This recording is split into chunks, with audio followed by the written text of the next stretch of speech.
That's social distancing, you think? Yeah. Oh, boy. We are back. You are chatting with John P. Today we have Hans, our master watchmaker. How are you doing, Hans? Very well. How about you? Excellent. Everything's great. Hans is here. We're working on a lot of services that you've all sent in, kind of catching up with our backlog here. How you doing, Hans? Excellent. Now with that extra time I have on my hands, it is just incredible, that Corona thing. I don't know how to react to it, actually. I'm locked up at home in my shop, and they come here, and then the social distancing is missing. It's kind of strange. We keep Hans locked up, just working on movements all day. That's right. Anyways, we're back, and I thought it would be a good idea. A lot of people have been asking service questions out there, and what better than to hear it straight from the watchmaker's mouth? What do you think about that, Hans? I think it is awesome. Do we want to tell some stories? Of course. But do you have any questions for me? A service question? But first, do not forget the thumbs up, like, and subscribe, especially leave in the comments below if you like what you're hearing from Hans and you want to hear more about it, or if you have any services or questions about servicing, make sure to reach out and we can help you and hook you up with Hans, the master watchmaker. Awesome. Let me just tell you something. The whole story of my life in the watchmaking industry is quite interesting. When I first started out in the mid-1970s, can you imagine my age? So you've been a watchmaker for a long time. Yes, that is correct. How long? I look 16, but I was at least 35 years in the business. No, but what happens was, at this point, the quartz crisis in the watchmaking industry hit really hard. And, in Europe, the watchmaking schools are 4.5 years term. Wow. You have to go for 4 years, 4.5 years till your master's degree. And at the beginning of our schooling, they told us, you will never work in this industry too long. The quartz watches are taking over. Watchmaking will disappear. They told you that? Absolutely. What was the name of the school? Bundesberufsschule Karlstein. Wow. That sounds interesting. And they told you... Bundesberufsschule Karlstein an der Thaya. All right. Hopefully you all caught that. Yes, please. And they told you you're never going to have a job. Exactly. And look where you are today. And then it's quite interesting. Then fast forward 3.5 years, 4 years, I got the first offers from South Africa, from Mexico. And I was at that point trying to leave Europe, not because it was just a young person with a lot of adventures waiting to happen. And so I looked for those type of opportunities, and I got an offer from Johannesburg and another offer from Guadalajara, Mexico. Wow. I chose Mexico because I always wanted to learn Spanish. And so I moved to Mexico. You wanted to go there for the ladies. Not at all. Not at all. I'm very Christian, so for me that doesn't play, But I'm a tie on here, and you one sees that I'm the conservative one here, right?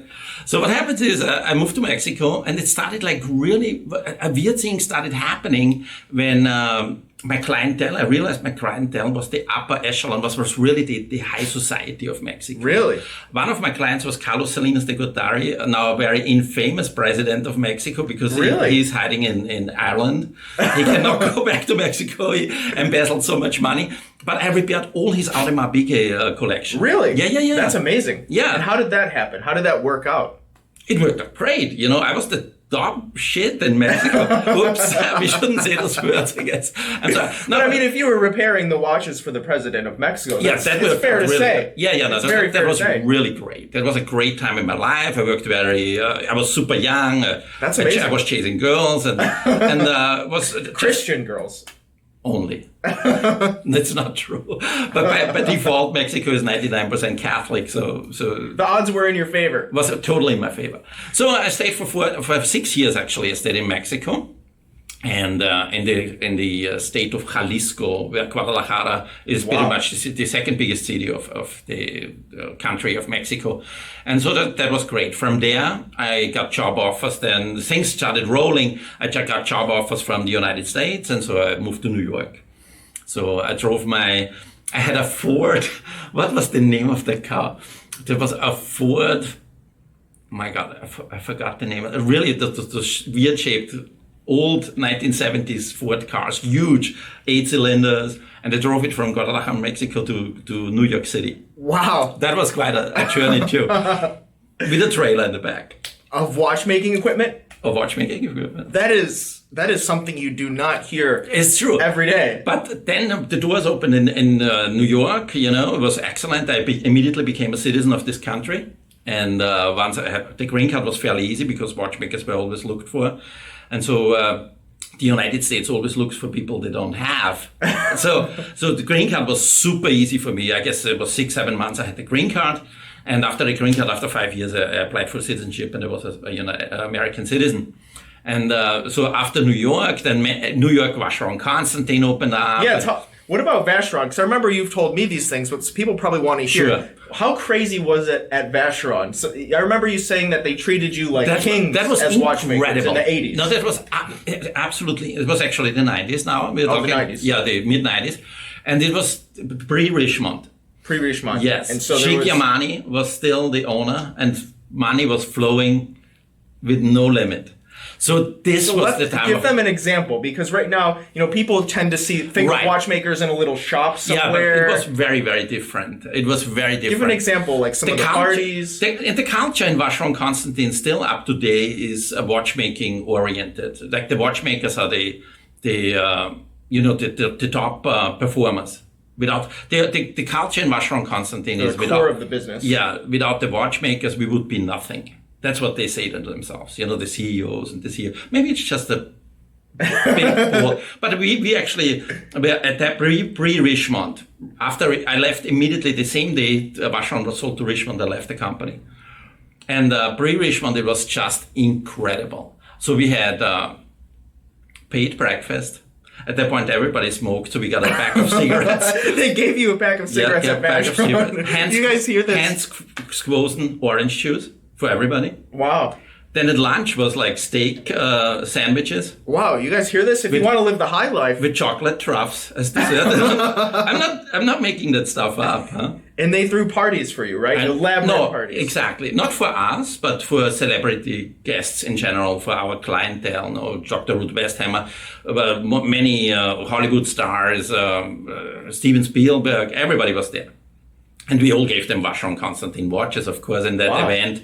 And so they always presented us. And the highlight of was always the most expensive restaurant in New York at that point was, I guess, Poulet restaurant at this particular time in the mid-90s. And so at the height of the party, they presented us to the celebrities and we had to walk in like the 3-4 watchmakers we are. Those are the guys where we're in business for. This was a different time, I'm telling you. And watchmaking actually never, ever betrayed me. From the day one, when watchmaking school, when they said we will have nothing to work on because Watch is taking over, it turned out to be like fast forward 40 years now in my age. It's still watches, it's still digging, it's still high-end watches, it's still arts. It is just incredible. That really is amazing that it's lasted so long. But have you run into anything that's just crazy? Because I think there are a lot of people out there, because we have the service center, right? You take in repairs through us and we work it out that way. And a lot of people, I feel, don't really have a good understanding of some of the things that you might face every day, right? Because a routine service here or there, clean oil, simplistically, that's what you do. But anything crazy come through the door and you're like, wow, how do I solve this? What is this? The most challenging things I see is when previous or non-well-trained watchmakers mess it up for you. Really? That is the problem. So I'm extremely appreciative to Delray Watch Supply that we do actually the right thing on the services. You went the extra mile to hire a craftsman, me, who is fairly capable of doing that, hopefully. But I guess my record pedigree shows.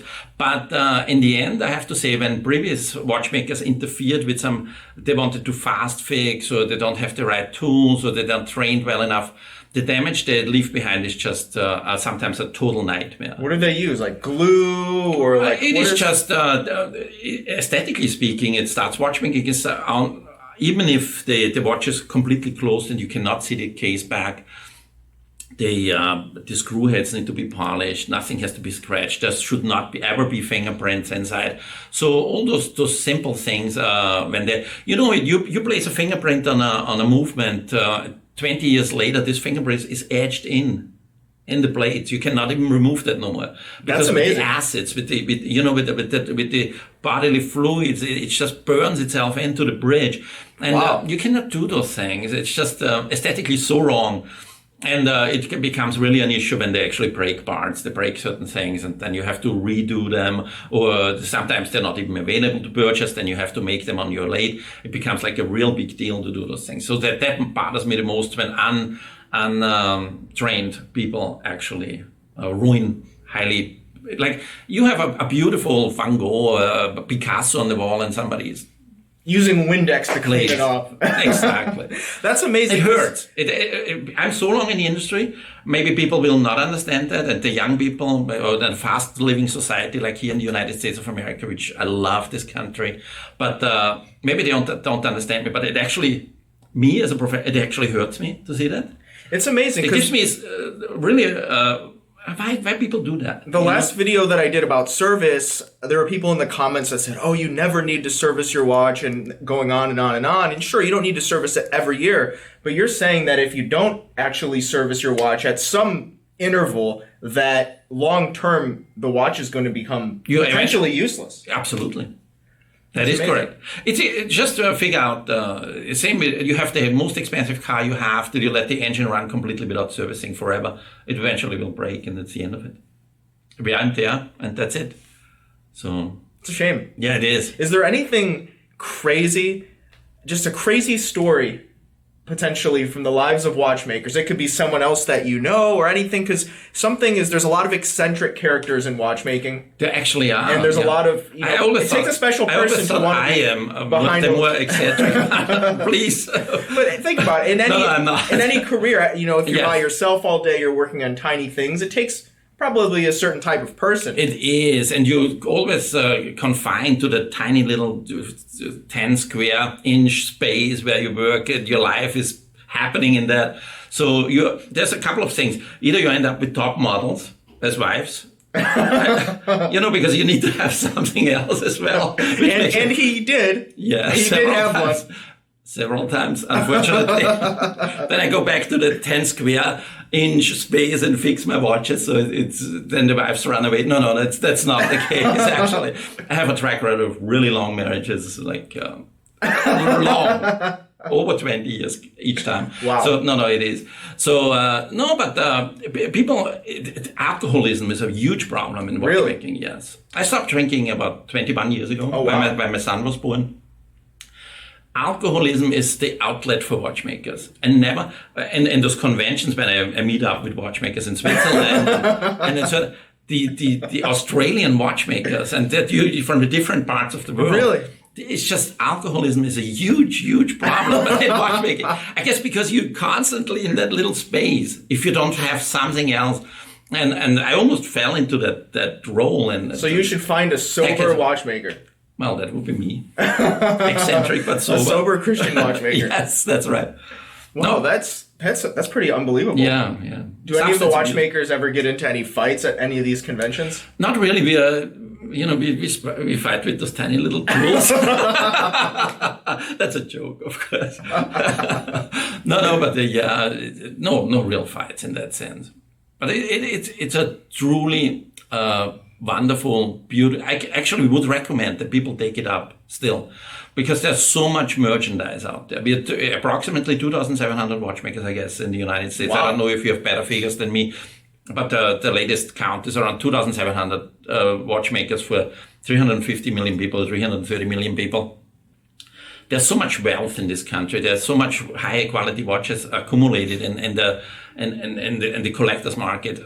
They're all gonna. I'm almost 60 years old. So people in my skill level, they're all going to die out and nobody's coming after. It's a really beautiful profession I recommend for people to take on. Maybe during the crisis now with the coronavirus, it's probably not I don't know if people see it, but let's hope the economy comes back as it was. And you can compare it with a decent But if you're a decent lawyer and a good watchmaker, that's pretty much in the same level of income level. Yeah, I mean, that's something interesting that you bring up, because I think there's another misconception out there that all watchmakers are just behind a booth somewhere in a kiosk in a mall or in a jewelry district. That's a and you know, minority. people will commonly say, oh, I can have this movement serviced for $100. Or even, I mean, I won't go down the trail of Seiko servicing again, because the last video that I did about Seiko servicing was very polarizing. But people were saying, oh, I just pay my watchmaker $20 and he puts in a new Seiko movement and does a regulation. But I felt like I wasn't able to convey enough that a proper classically trained watchmaker that's going to put the attention into it is not willing to do that. No. I'm not. And please, hopefully your audience is not killing me for that. But I just principally never would work on a Japanese movement, even if it's the Grand Seiko, which is a beautiful... Well, that's because of parts, right? No. Because I only work on Swiss merchandise. Oh, so it's just what you specialize in. Nothing necessarily negative. But that's kind of the point I was getting at. German. Is there... Lange and Söhne, Glashütte, logically as well. But the Middle European type of watchmaking. Everything which is machine manufactured, like they're all machine manufacturers, obviously.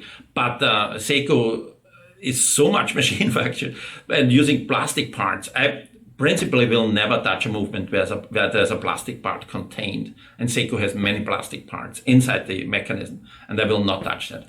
Well, what happens when you get a Cartier watch? Some of the more entry-level Cartier watches have plastic movement retention rings. That's already I'm not going to touch. Wow. I don't work on quartz watches with batteries because the things have plastic parts. I just don't need to do it.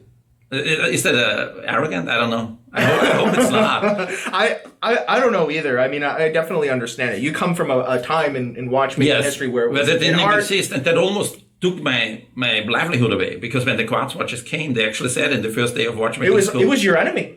So today it's the absolutely. remnants of the enemy to your profession. See, we don't have to visit Sigmund Freud, because you analyze this completely correctly. It is that. So it's personal for you. It's absolutely personal. I see a plastic part in a watch, I've already never gonna touch it. During the quartz crisis, was there anything that you thought maybe you would do instead? Like, wow, I'm gonna have to quit being a watchmaker. I started drinking really heavily. That's what I did, actually. Really? And hope for the best? And hoped for the best. Wow. But at that time, in the late 70s, early 80s, everybody was drinking heavily. I don't know. I wasn't there. Yeah, your parents maybe. That's amazing. Is there anything else that you think that anyone would find kind of interesting? Anything that just blows your mind in watchmaking? Because Federico and I at Del Rey Watch see it all the time, little interesting things you're doing, but sometimes we just overlook things that others might find just mind-blowing. Right off the top, I cannot. I would appreciate to come back every so often. Leave in the comments below any questions. Let's do some Q&A. Leave in the comments. In the future, I will be more than happy to come back and answer. Hopefully, people don't hate me because I have that plastic thing. I don't touch plastics. I'm sorry about that. And I don't only work on Middle European watches, but whatever. But you will service anything, besides that, right? Oris, even, or sure. Tag Heuer, really anything. Yeah, quality stuff. Has to be mechanical. Perfect. No battery. And no plastic parts. And we can help you out there. If you have any watches that you'd like to service, make sure to check out delreywatch.com, where we have a service page, and Hans will do his best to take care of that watch and make sure it's up to par. It would be my pleasure. Absolutely. It would be everyone's pleasure. No, I'm telling you, it was such a joy. I mean, awesome. And leave in the comments below if you have any questions for Hans. We'll have him back on in the near future. He can answer any of those questions. I always enjoy. And feel free, because Hans has a lot of crazy stories. And if you want to hear more about kind of the real life of watchmakers, maybe we can even document that on video. A day in the life of a watchmaker. Yeah, that would be awesome. How awesome would that be? No problem at all. Awesome. Thanks, guys. Please do not forget to thumbs up, like, and subscribe. And we'll see you next time. You have been chatting with John P. Ciao.